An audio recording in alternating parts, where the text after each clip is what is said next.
Shabbat Shalom, everybody. My name is Jason. I'm Caden. I'm Jaden. I'm Nicole. I'm Eli. And we are the Yahuwah and the Torah channel. And we thank you guys very, very much. Two groups of you guys is who we thank. We thank the group of our family who is with us live, who makes every single Shabbat amazing. And I'd like to thank the other group of people who come much later.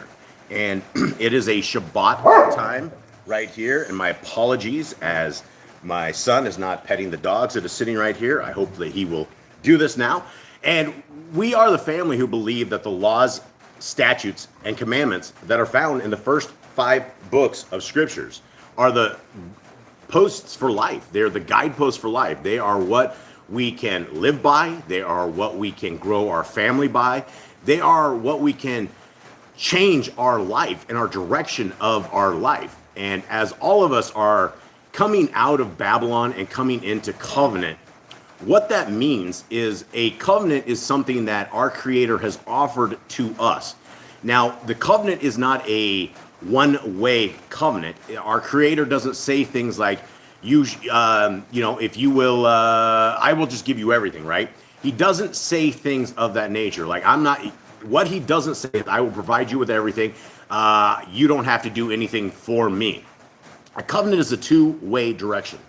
It is a legal document in both our world that we live in right now, as well as our Creator's world. And that covenant, our Creator says a couple of things. He says, if you will obey my laws, found in Genesis through Deuteronomy, my statutes, and my commandments, I will be your Elohim Most High. I will be your Creator. And then he says, you will be my people. It's a two-way street. And so if you want to be a child of the Most High, if you want to be what they call a child of God, it's not a once saved, always saved journey. It's not a decision at 8 years old when you raise your hand and that you say, excuse me, that you want to be saved, right? That entire once saved, always saved, it does not hold up. It does not hold any weight when you compare it to Scriptures. There's many times in Scriptures where people of our Creator have turned their backs on our Creator, and the whole once saved, always saved doesn't work. In fact, Matthew 7 very clearly says that our Messiah, who most of you guys call Jesus the Christ, he tells people to depart from him. When you tell somebody to depart from you, that's not an open-armed, cordial hug and an invitation into your house.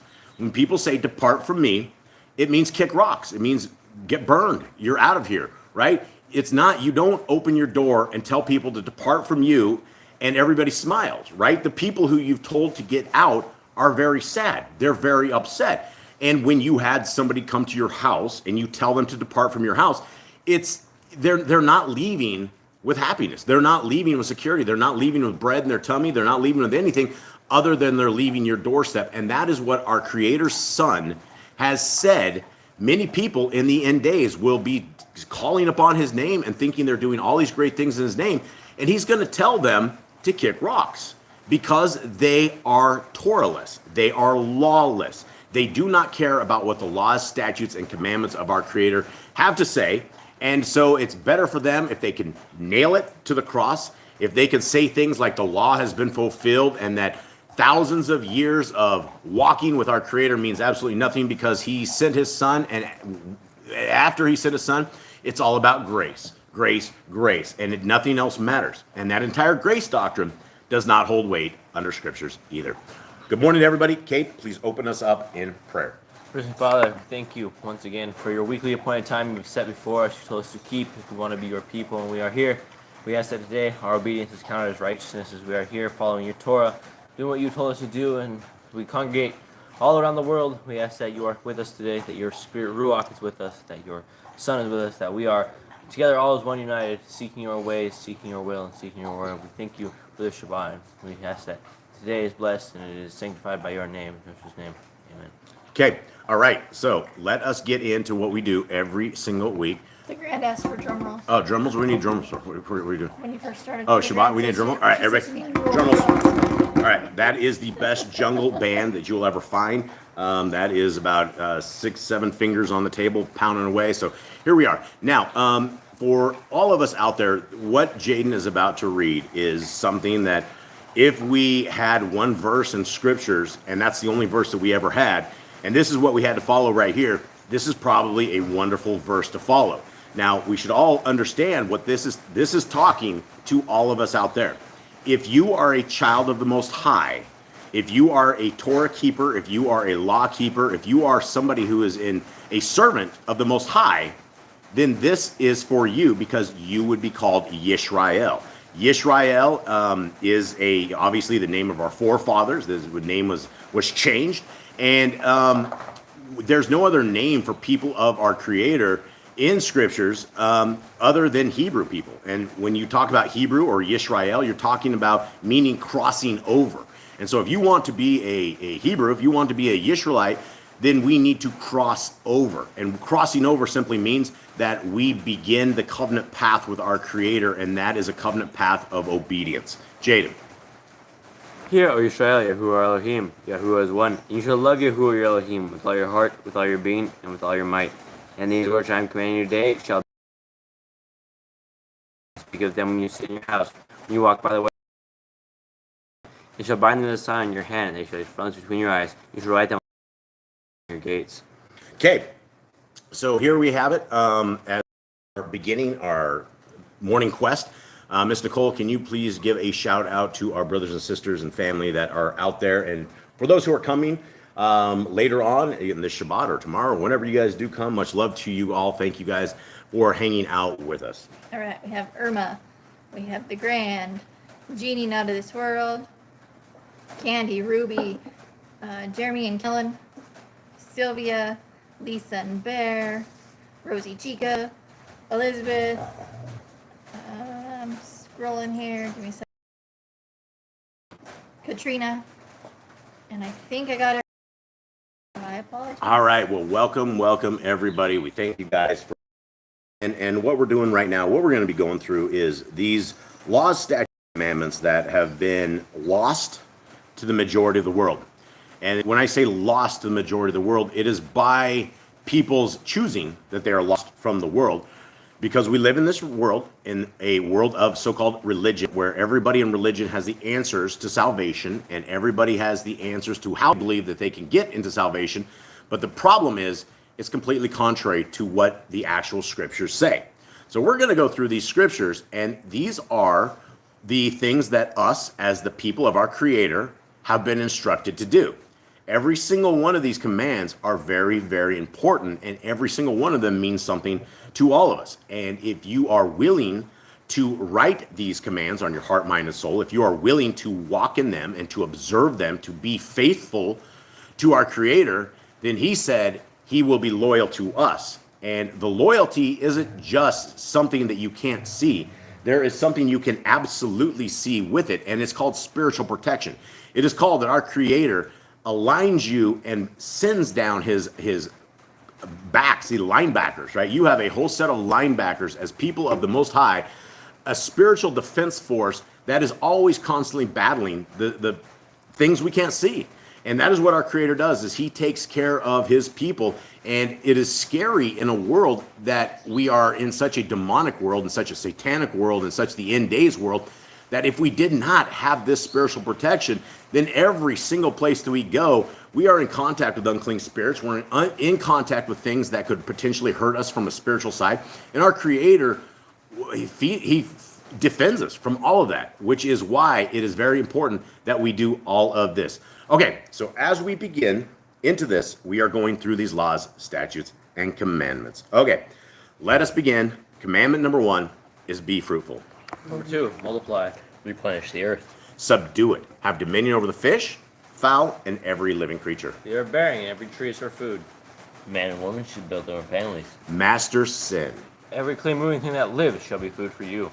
Do not eat the blood. Walk before me and be perfect. Okay, let's go back real quick. I'm going to start on this. Do not eat the blood. It's been years and years and years since I've actually eaten out. And so the other day we actually ate out for the very first time because we were stuck in this little town. And we had a hamburger. Now, this was at one of these restaurants, and she offered us like rare, medium well, or whatever version of the hamburger. And so I was thinking about that, and we're so kind of jungle people that we don't go to restaurants and things. So I didn't know they actually ask you how you want your hamburger. So these are one of these things that if we are uneducated, and back in the days, I used to eat my steaks rare, medium rare. As the joke was, it was so bloody it could possibly get up and start moving. That's what my grandpa used to say. Everybody loved their steaks bloody and all this stuff. Well, we have a commandment right here: do not eat the blood. And this is as simple as having your steaks well done, right? Have your hamburger well done. Have no signs of blood, because we know from scriptures that life is in the blood. And if we're eating the blood, then we're going against what our Creator wants us to do. And there's an entire group of people out there that they drink the blood and they love it. And they're Satanists, they're devil worshipers, and that's what they do. So we are told to be different than the rest of the world.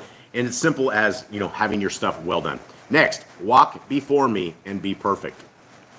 Guard Yahuwah's covenant, laws, statutes, and commandments. Every male shall be circumcised at 8 days old. Teach your children the commands and guard the way of Yahuwah. Remember Yahuwah's name for all generations, which his name is not God, right? So that simple commandment right there, when we're calling him God or calling him something else, that's not remembering his name. So we have to very, very much. Blood transfusions. Let's talk about this real quick. The Grand talks about this. I will tell you right out of the gate, it's something funny too, because we were out at this other little market thing earlier this week, and I had this old lady come up to me, and she goes, "Hey, I want your kids to give blood. We need some young blood." And back in the day, I probably wouldn't have cared too much, but as we are into the Torah community and the Torah world, there's something about blood, right? There's something about pulling it out, and I'm probably going to get taken outside the city gates and have rocks tossed at me on this. But the answer to her is no. We're not going to give blood. We're not going to do anything of that sort. When one of us unfortunately get cut up to the point where we're going to die, I do not believe that we will ever go in for a blood transfusion, right? I don't think that's going to be in handing myself over to the medical establishment and having foreign blood transfused into your system when we're not supposed to drink the blood. There's something far worse and nefarious about injecting the blood, right? And even though they haven't figured out O's and A negatives or whatever it is as far as blood goes, as far as us and our family goes, if we end up getting hurt to the point where we have to have blood transfusion, I'll just let it go, and it's going to be over, because I'm not going to take foreign blood into my system. Anyone else? Sister Barb says don't do it. It's full of bacteria that they don't test for. Yeah. Plus, now there's absolutely things I cannot say on this platform, but you would not want to get a transfusion in these day and age right now. It wouldn't be good for you at all. Okay. Let's One more thing. Okay, what do you got? Sister Barb says don't give away your life, which is in your blood. Yeah, don't give away that's part of it, right? You don't know what's going to happen with the blood. That's the thing about the human body, right? If you're not completely dead, your body will regenerate the blood that's needed if you can make it through that point. And I would rather be dead and maintain my soul than I would to try to spare my life for 5 seconds by injecting blood into my system that is, I don't know where or who it is or any of that sort. So Sister Barb says 3,000 a unit is what they charge your insurance to, and they get it free from you. yeah, I'm not even going to get into that, because these are topics of disbarment from YouTube. But yeah, if you research the Red Cross, it's not what you guys think it is. Rosie Chica says yeah, it's mostly poison. Yeah, don't do it. So there's a lot of stuff. All right. I was in a coma when I had to have blood 5 times. Yeah. I don't know. Once that's the thing is there's like a DNR for us. Like if one of us gets jacked up, we're just going to sit and pray, and we will hopefully see each other on the other side when it comes. I have 2 things. All right. We have a new person, Lori Adams, welcome, and she says the spirit is in the blood. And then... And that's what the Satanists say as well. That's why they drink this stuff, and they actually get high by doing it. And when you study the evil stuff like adrenochrome and what they do, they will literally torture the children almost all night to get that fear and that anxiety so much in the blood, and then they kill that child, and then they drink that blood. And there's been so many different people that have talked about how they get high on this, and so it's messed up. So, well, and then Irma has a question. Is it okay for medical checks, like to have it checked? your blood? Yeah. Man, that's the thing is for us and our family, after how do I say this? After we have seen the unfolding of what the end times looks like, and all of the people that went rogue on the end times, I don't know if I would ever go in to have any of my stuff drawn or done again. That's just me. That is for all of this. I'm sure there's lots of reasons too, and I'm sure I may change my mind in the future. But I don't trust anyone anymore. I really don't. And so, but at the same time, people will probably toss rocks because I am a full-fledged diabetic that is not on any kind of medication at all. And what happens is if I'm bad on my diet, I lose my vision really, really bad, almost immediately, like the next day. And so the only way that I can figure out is where I'm at is by pricking my finger and by checking my blood. And I've had various thoughts about that. Definitely. I mean, there's so many commandments on the blood and stuff like that. And so I've always been at kind of divisive in my own mind on whether or not I should even be like pricking my finger and checking the blood that way as well. Because it is important. Our Creator knows all of the stuff. And I don't know. Let's continue on. They use routine labs in a way to boost revenue. I worked in the medical profession for years. Yeah, absolutely. It's just like mechanics. You walk in the mechanic and then they'll say, hey, 5 minutes into it, you need this, and this, and this. By the time you're done, it's really, really crazy. And so that's their job, is to do all of this. And, I don't know, or I don't know if it's right or wrong as far as that goes. For us and our family, we're just running it like it is. Okay. Next one, keep the Passover. Pesach is the commandment we're on to. Keep the feast of unleavened bread. Festival of matzah.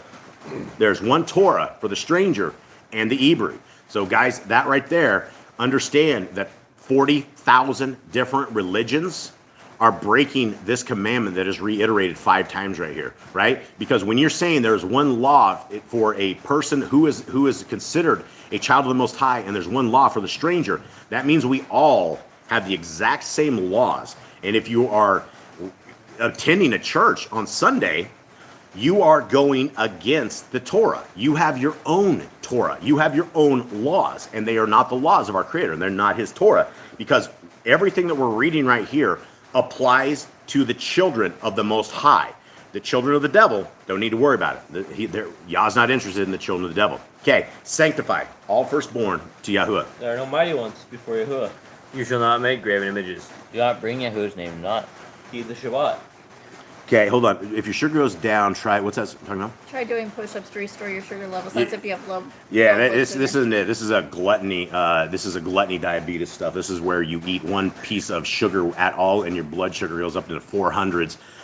Because I've done this to myself, and so this is why we shouldn't be gluttons, and we should not live in excess, because our bodies are not meant for the world that we are doing things consuming. You shall not make graven images. Do not bring Yahuwah's name, do not.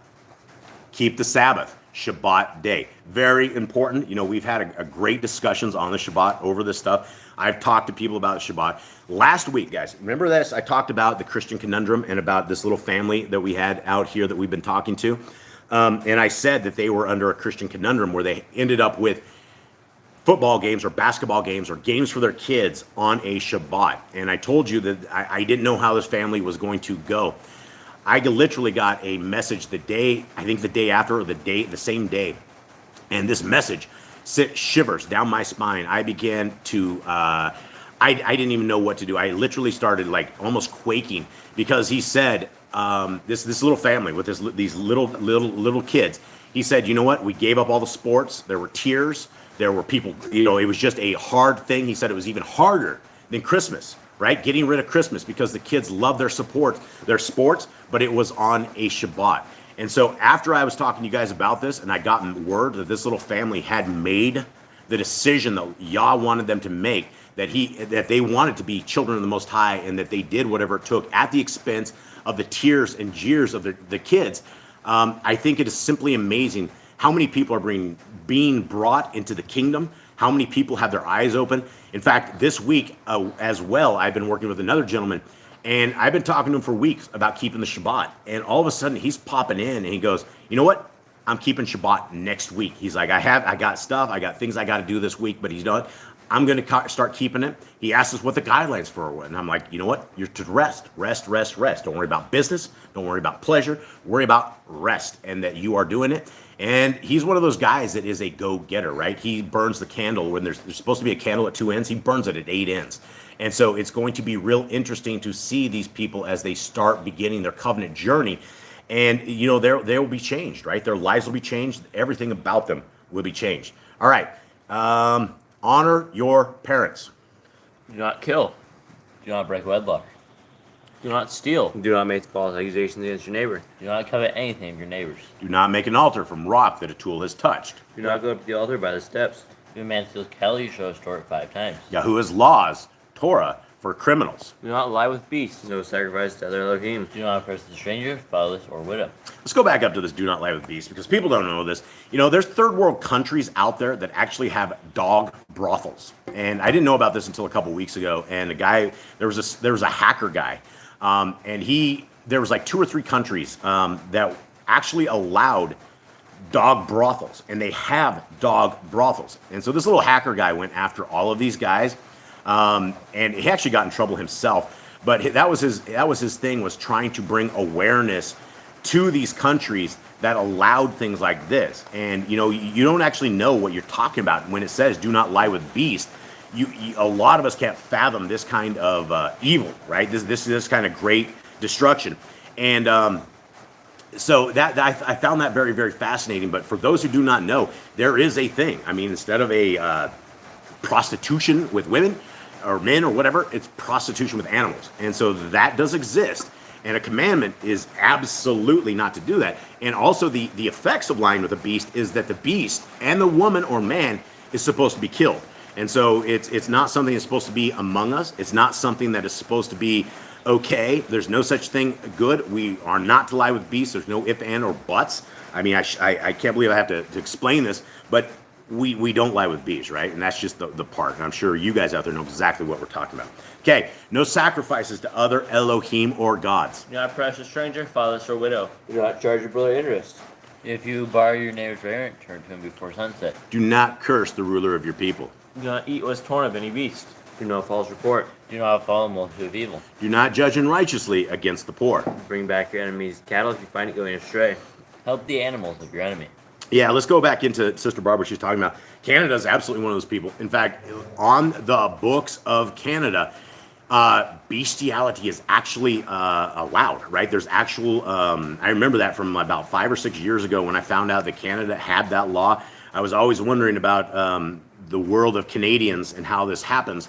And I'm sure not all Canadians are definitely not into this, but it's obvious that there are enough Canadians that they make it a law in the books. So it's legal to marry animals. Yeah, and it's getting kind of weird in the States as well, where you have these people that are dressing up and they live their life as animals as well. It's the world is getting very, very twisted in all things. Okay, continuing on, what we're supposed to do with the animals is we're supposed to help the animals of our enemies.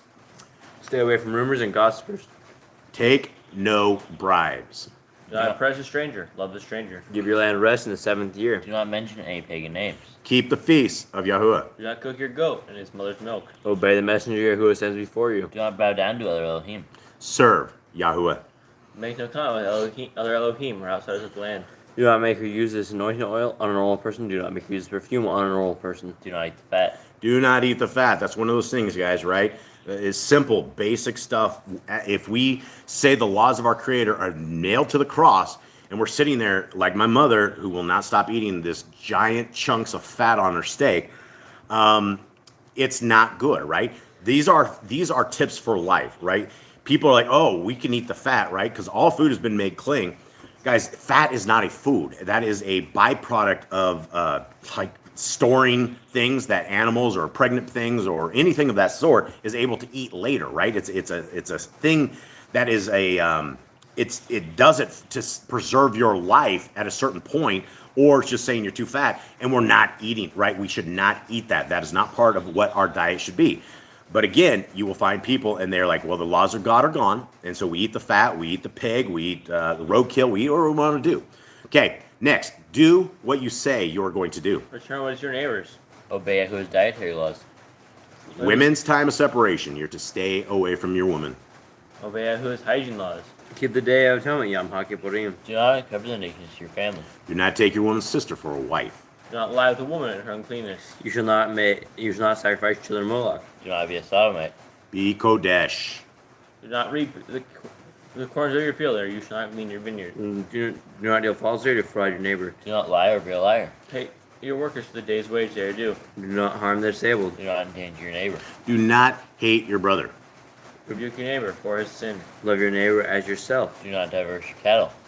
Do not mingle your seed. Do not mingle in a wool. Do not lie with a taken woman. Do not eat the fruit of the trees for 3 years. Do not practice sorcery. Do not round your beard or the corners of your head. Do not cut yourself for the dead. Do not get tattoos. Do not prostitute your daughter. Do not defile your temple. Do not consult the medium. Respect your elders. Have correct weights and measures. Do not walk in the manners of the nation.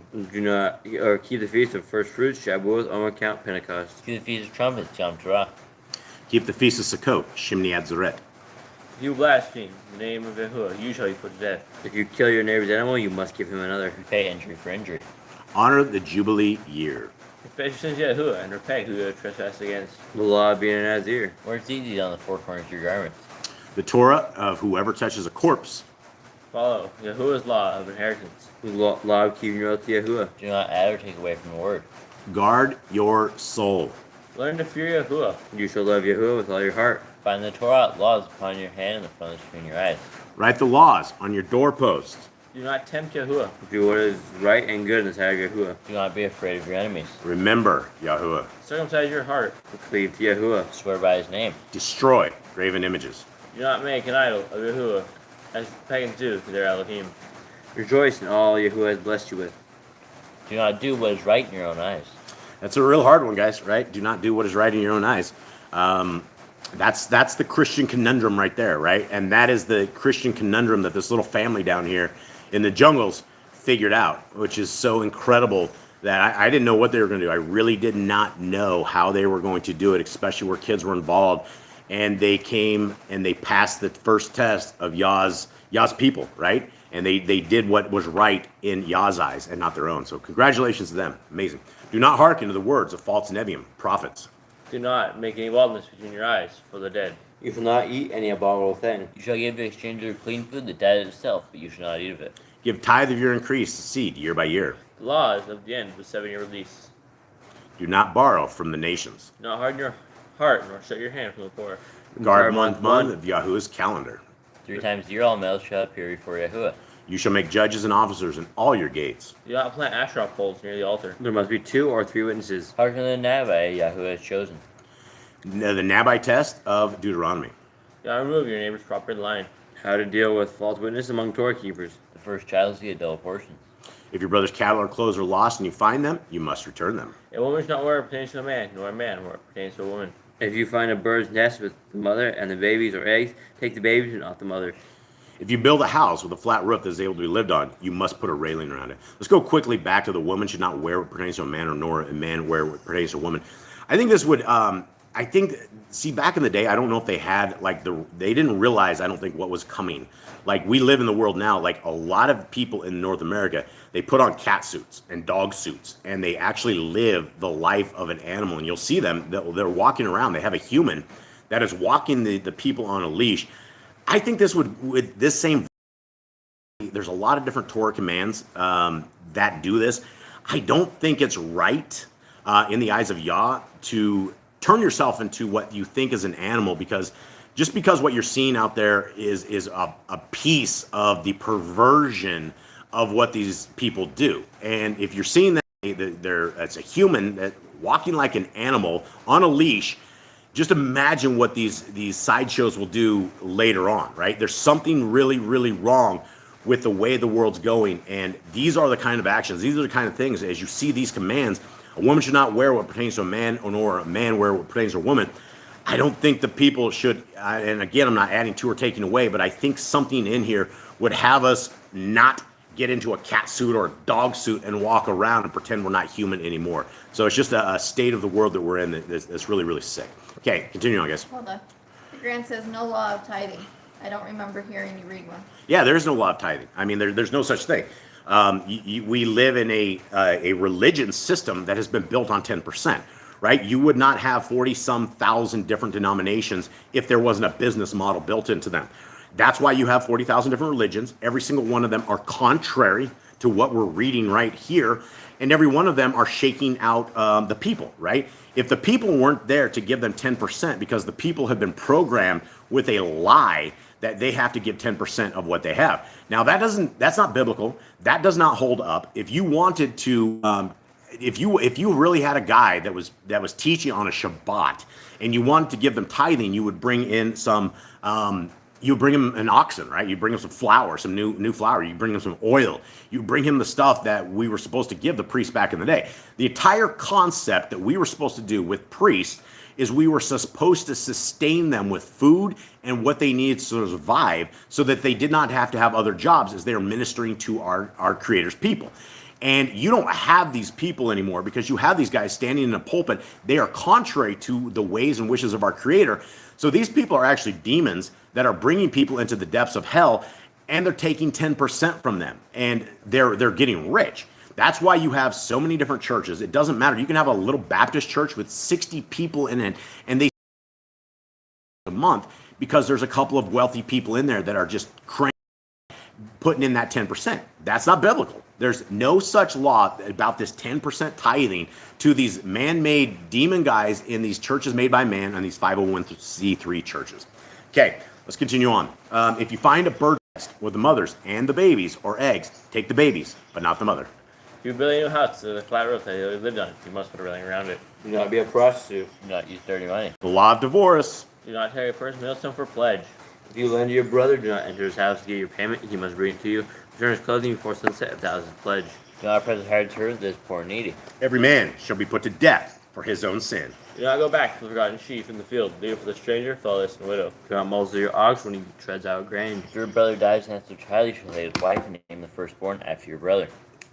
Mr. Guess, go on. At the end of 7 years, you are to read the Torah at the Feast of Sukkot, the Feast of Tabernacles. Yeah, and so I agree. I agree with all this stuff Jeremy said on that. Yeah, we're supposed to take care of orphans, widows, and lepers, right? That's the whole thing that we're supposed to take care of. We're supposed to take care of the prisoners. We're supposed to take care of the priests. There's a whole group of people that we're supposed to take care of, and it doesn't happen now, right? It just doesn't happen. The orphans are left into a world of hell that they all have themselves, unfortunately. And it's a really sad world. All right, so here we are, guys. That was the law, statutes, and commandments that, again, everybody doesn't want to do and nobody wants to follow. From what we've just read, they all look very easy to me. They look like something that is not bondage. They look like something that will keep you alive. And I hope they look like that to all of you guys, because the Torah is about life. And it's also about death as well, because there are blessings and there are curses that come with it. And so if we are in Torah, if we are keeping it, then we get the blessings. If we are outside of it, then we get the curses. And a lot of people don't even know the blessings they were supposed to have because they don't keep the Torah. And so there's all these blessings that we could have had all our lives and things, and they don't start coming in until we become loyal to our Creator. All right, so here we are, Exodus 37, guys. Jade, will you please take us on a quick recap of what has happened to this point, and where we're at. Jade? So Moses was up on the mountain getting commandments from Yahuwah. He heard noise down in the camp. He was told him the people had gone astray. He went down there back with people known as the Ten Commandments. He was angry with them. He threw them to the ground, broke them. The Levites ended up killing 3,000 people who had gone astray, made the people go astray by worshiping the golden calf. He went back up to the mountain to get more. He could write the Ten Commandments again. So he told Moses to go get stones, and so Moses had to go get stones and cut them this time instead of Yahuwah making them. He went back up there, got more commands and blueprints, and now he has two people with wisdom and other people giving materials to build this stuff. And so we have Betsael and I think it's Othniel. They are building all Yahuwah's stuff he wants, his temple, the ark, everything. Yep. Yeah, there's lots of ways to give time. And people they've asked me before, like, hey, see, that's the thing is Boss Clan has zero way to ever like send us money, right? We don't have donations, we don't have tithe here, we don't have anything. We don't accept that. People ask us, they'll ask us all the time, how do we donate to Boss Clan? We tell them this is how to donate to Boss Clan.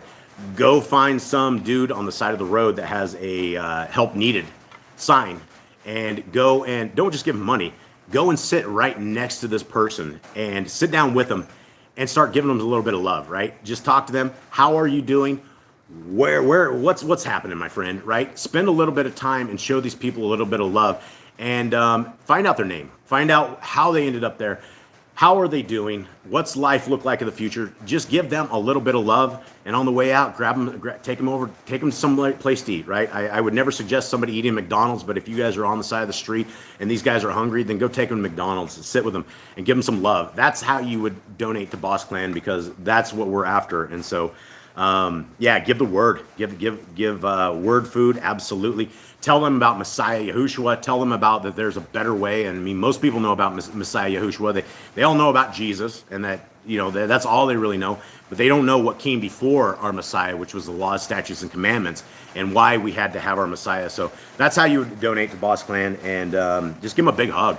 And I know that's really hard because a lot of people look down on these guys. They're dirty, they're grimy. But we will absolutely sit down right next to these guys, and we will, if we are able to give them a hug on the way out, we will give them a big old hefty hug and tell them they're loved, and head them out. So that's how to do it. Okay, so here we are, guys. Exodus 37. And Betziel made the ark of acacia wood 2.5 amma long and 1.5 amma wide and 1.5 amma high. And he overlaid it with clean gold inside and outside, and made a molding of gold all around it.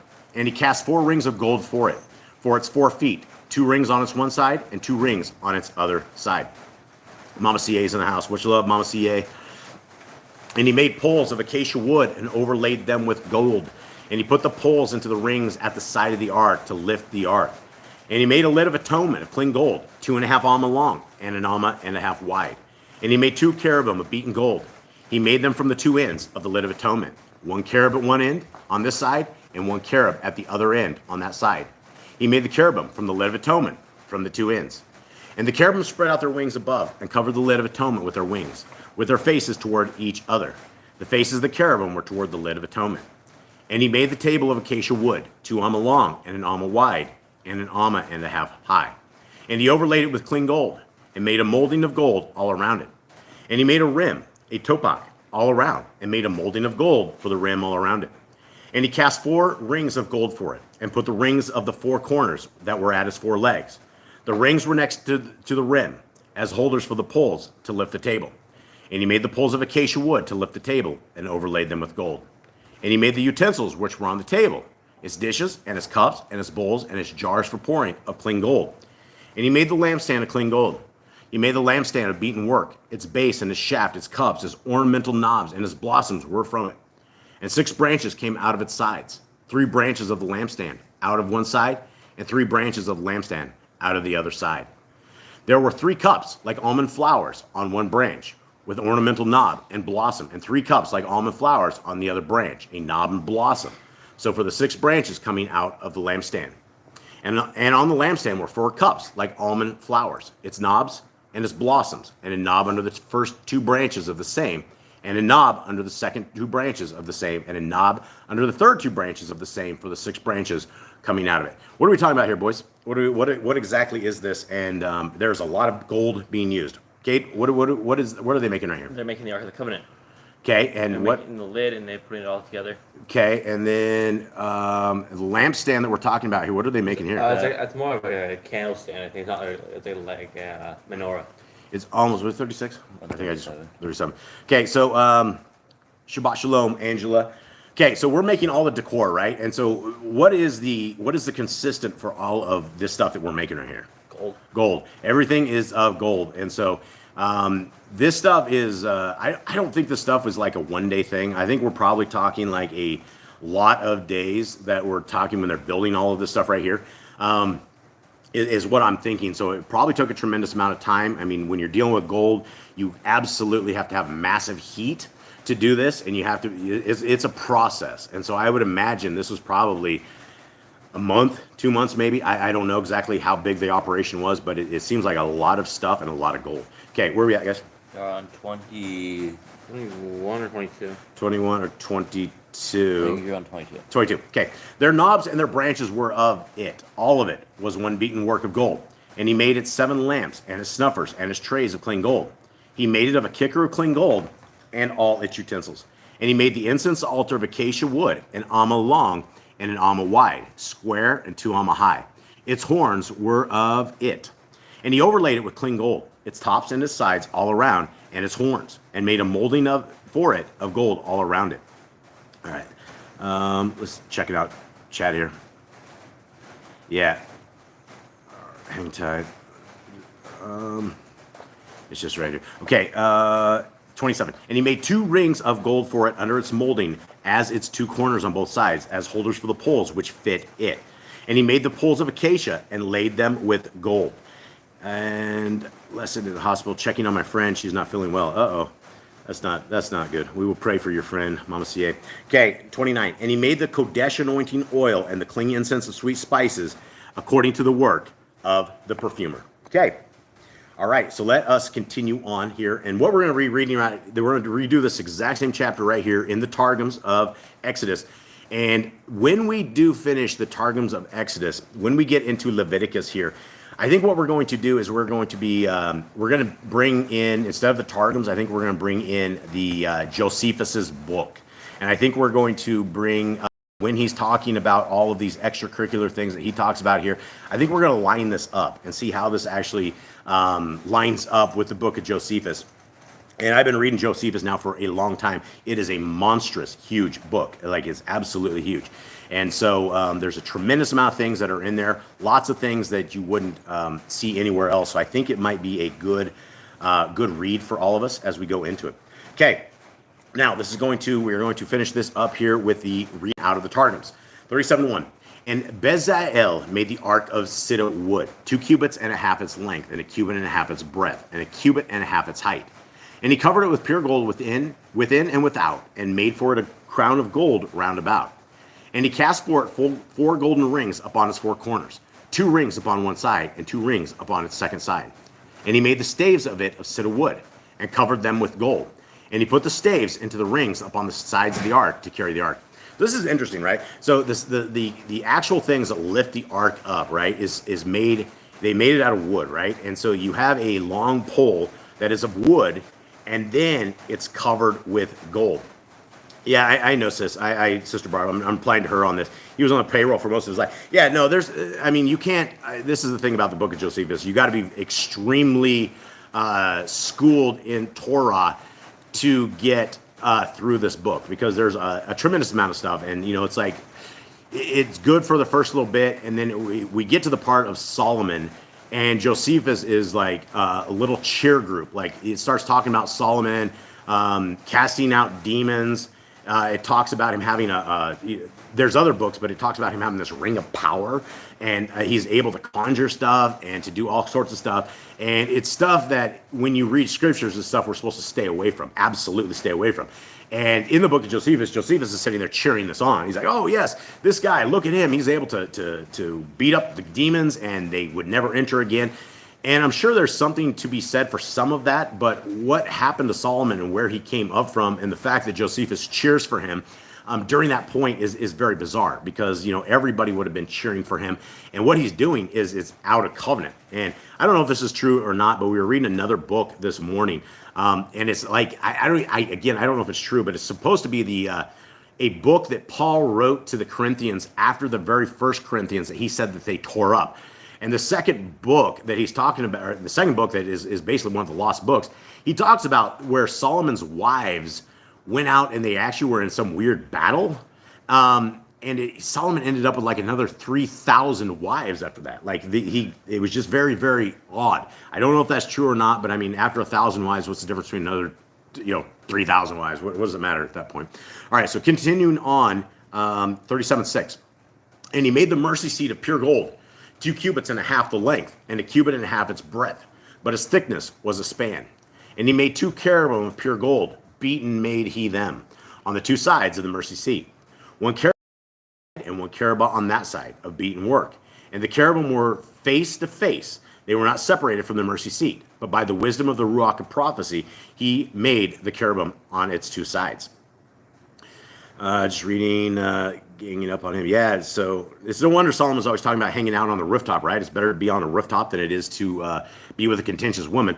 This dude had, at least that we know, 1,000 contentious women at that point, and I don't know how you could ever feel like a true wife when you have 999 other women that you're competing with at some point. And I don't know. It's just it's a messed up deal.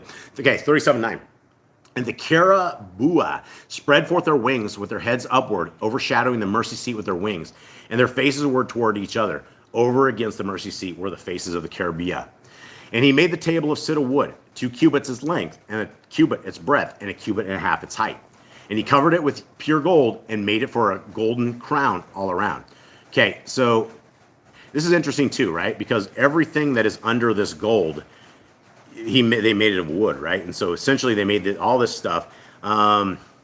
It's all wood covered up with gold, which would make it extremely strong. But it just kind of goes to show you guys what they could do back in the day, which is amazing. They can heat that stuff up to those heat and they're able to do all this kind of stuff. How could Solomon, having all those wives, been in good with Yahuwah? Well, I don't know. Not even the wives, but he started offering all of these wives. Every single wife he had like a different religious structure, right? They all came from queens and princesses from other countries that they all carried along all of their stuff. It's nearly impossible at the point of Solomon's end of his life that he was good with that. Yeah, Josephus was a Pharisee, absolutely. And so, but I mean, at the same time, he does a very good job. And if somebody hasn't read the book of Josephus and you guys are out there knocking it, I would spend several months and attempt to read it before you guys knock it, because it's like all these other books, the people in the Apocrypha that say, oh, the Apocrypha is no good, you can't read the Apocrypha, and then you actually read the Apocrypha and it goes, wow, we absolutely needed this. And so I think the book of Josephus is an absolute must, because it gives a tremendous amount of history that you do not get anywhere else. And then when you do research it, some of it, it's actually legit. And so as long as you guys are very schooled in the Torah, where you can't be led astray, then I don't see anything wrong with reading things such as Josephus. You won't find a book like Josephus anywhere else, anywhere. Take the leaven out just like we do with the Torah. Yeah, and exactly. Take the leaven out of it. And when you see that the Jews are back in the day were all celebrating the work of Solomon, that he's able to control the demons the way he did and control the jinn, that's what they were looking at. And you have to understand that these people, that was their leader for back in the day. That was their guy that probably couldn't make any mistakes, but he was sitting there making the most mistakes. Yeah, pray for discernment before you read it. Yeah, everybody. I mean, you shouldn't read anything without discernment. You shouldn't read man-made documents. You shouldn't read stuff that is possibly to it. If you run into stuff that is completely that changes the law, statutes, and commandments, then absolutely it's not right? But if you're reading stuff for a historical account, and you just get more understanding, that's the thing about Josephus. You're not going to find as many adjectives as you do in Josephus. Stuff you had no idea that even happened that does make sense with it as it goes. So just be schooled in Torah. Don't just go reading stuff without it, obviously. Okay, 12. And he made a border for it. Its height span around about, and he made a crown of gold for the border round about. And he cast for it 4 golden rings, and set the rings upon the 4 corners of its 4 feet. Over against the border were the rings, the place for the staves in carrying the table. And he made the staves of cedar wood, and covered them with gold for carrying the table. And he made the vessels to be upon the table, its dishes, and its bowls, and its measures, and its cups, for the lavings of pure gold. And he made the candelabrum of pure gold, beaten made he the candelabrum. Its base and its shaft, its cups, its apples, and its lilies were the same. And, as Katrina talks about that he was a Pharisee, that when we're talking about Josephus, I would like to explain that Shaul was absolutely a bigger Pharisee than Josephus ever was, right? Brother Shaul, who you have 7/8 of the scriptures that supposedly were written by him, he was the greatest of the Pharisees. In fact, he studied under the greatest Pharisee of all. And so when you're reading the book of Paul, you need to be as diligent, and you need to pray that you have understanding, that you are not led astray, that the words of Paul are a call for rebellion, right? And that's the thing.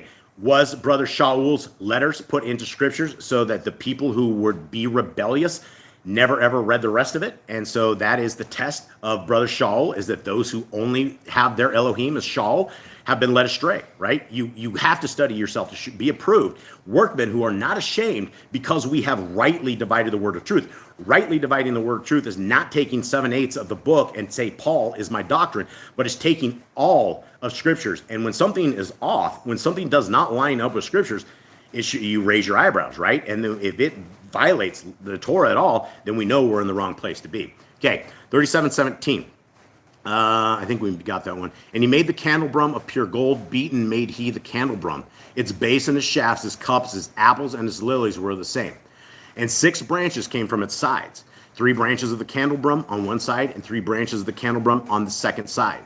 3 embossed cups with their figurations on one cup, with the apple and lily, and 3 embossed cups with their figurations on the other branch, with the apple and lily. So the 6 branches which proceeded from the candelabrum. And upon the candelabrum, 4 embossed cups with their figurations of apples and lilies. And an apple was under the 2 branches, sorry guys, of the same, and an apple under the 2 branches of the same, and an apple under the 2 branches of the same for the 6 branches that proceeded from it. Their apples and their branches were the same, all of it beaten work of pure gold. And he made its 7 lamps, and its sniffers, and its receivers of pure gold. Of a talent of pure gold made he it, and all its vessels. And he made the altar of sweet incense of cedar wood, and a cubit's length, and a cubit's breadth, 4 square, and 2 cubits was its height. Its 2 upright horns were of the same. And he overlaid it with pure gold, its tops and its sides round about, and its horns, and he made for it a golden crown round about.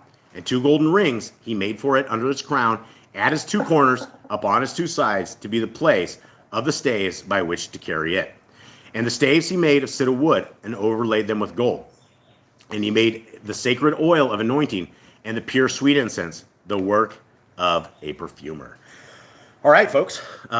For those who have made it through this reading, we thank you guys. This is where we will conclude with all of you guys. And if you guys have any kind of prayer requests, or you guys need anything at all, please send us an email, jboss008@gmail.com. If you guys know any prisoners, male or female, that are in the United States penitentiary system, whether it be federal or whether it be state, if you would like us to get with them, we would absolutely like to get with them. And if you guys can send us an email to the same email, jboss008@gmail.com.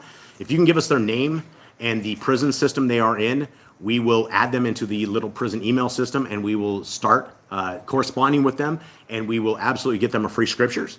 And so that is what we are trying to do. So there's a lot of brothers and sisters out there that have been neglected, and the absolute best place that we can reach them is in the absolute darkness, where your freedom has been taken and where everything you have has been flipped upside down.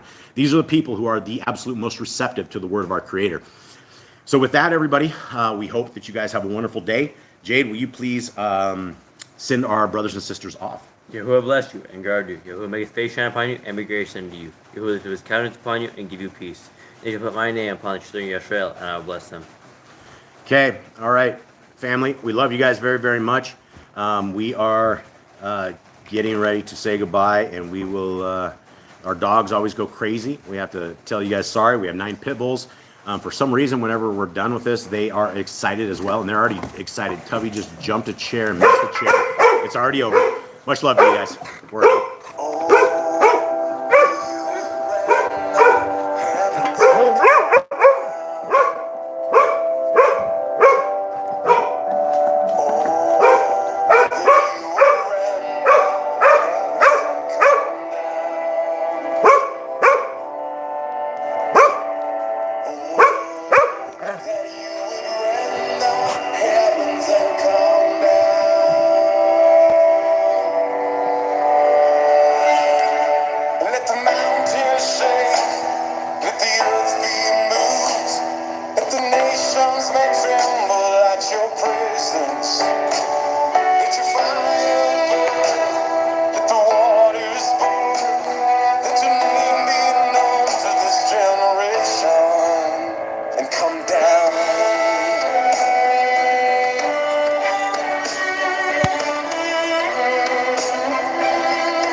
right, fam. May Yahuwah bless you and keep you. May his light forever shine upon you. May his grace forever encounter your life. May Messiah Yahushua forever be a piece of your life. And may we all high five each other in the kingdom to come. Much love, everybody. We love you. Shabbat shalom. Shabbat shalom.